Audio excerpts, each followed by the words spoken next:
ఆమె ఎలాగా తండ్రి ఇంటి నుండి, బంధువుల నుండి, స్నేహితుల నుండి అయ్యా తన అన్న కొడుకైన ప్రభువా అయ్యా సమస్తాన్ని విడిచిపెట్టి వచ్చాడయ్యా.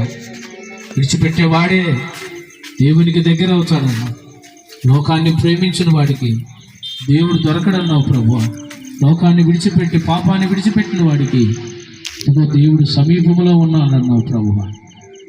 బుద్ధి కలిగిన కన్యకలు ఎలాగ సిద్ధపడ్డారు, ఈ రాత్రిలో నీ బిడ్డలందరినీ సిద్ధపరిచి నీ రాకడికి ఎత్తబడటానికి పరిశుద్ధపరిచి నీ వాక్యముతో నాయన పరిశుద్ధపరిచి సహాయం చేయమని.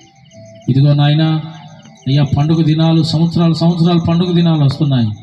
కానీ మా జీవితాలను మార్చి నీ సన్నిధిలో నాయన ఒక దీపం వలె వెలిగించబడట కృప చూపించమని మహిమంతా నీ పాదాలకి సమర్పిస్తూ ప్రార్థన చేసిన బిడ్డలను దీవించండి, వచ్చిన సంఘస్థులను దీవించండి, ఈ గ్రామాన్ని దీవించండి, గ్రామంలో యవనస్తులను దీవించండి, యవనస్తురాణులను దీవించండి, వృద్ధులను దీవించండి, చంటి బిడ్డలను దీవించండి, గర్భిణీ స్త్రీలను దీవించండి.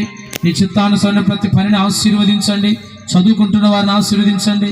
అయ్యా, ఈ గ్రామంలో ఉన్న ప్రతి ప్రజలని మీరే దీవించండి, అధికారులను దీవించండి, ఆ దేశాన్ని పరిపాలన చేస్తున్న అధికారిని దీవించండి, రక్షణ కార్యాలు జరిగించండి.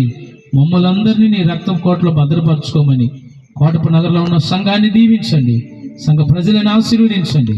నాకు ఇచ్చిన బిడ్డలను దీవించండి, నాకు ఇచ్చిన ప్రభు ఆత్మీయ బిడ్డలను దీవించండి, నాకు ఇచ్చిన బంధుమిత్రులను దీవించండి, కుటుంబీకులను ఆశీర్వదించండి. అందరినీ నాయన నీ రక్తపు కోటలో భద్రపరచుకొని సహాయం చేయమని మహిమంతా నీ పాదాలకు సమర్పిస్తూ అబ్రహాము వలె నిన్ను వెంబడించే కృప మాకు దయచేయమని, నిన్ను పోలి నడిచే కృప మా అందరికీ దయచేయమని యేసు నామములో ఈ ప్రార్థన మనవులన్నీ నీ పాదములకి సమర్పిస్తూ ప్రార్థించి పొంది ఉన్నాము తండ్రి, ఆమేన్. మన తండ్రి అయిన దేవుని ప్రేమ, ప్రభువైన యేసుక్రీస్తు కృప మనకును సదాకాలము తోడై నడిపించబడునుగాక, ఆమేన్. ప్రభు యేసు రక్తమే జయం, సిలువ రక్తమే జయం. ప్రభు యేసు నామము సంపూర్ణ విజయము కలుగునుగాక, ఆమేన్, ఆమేన్, ఆమేన్. అందరికి వందనాలు.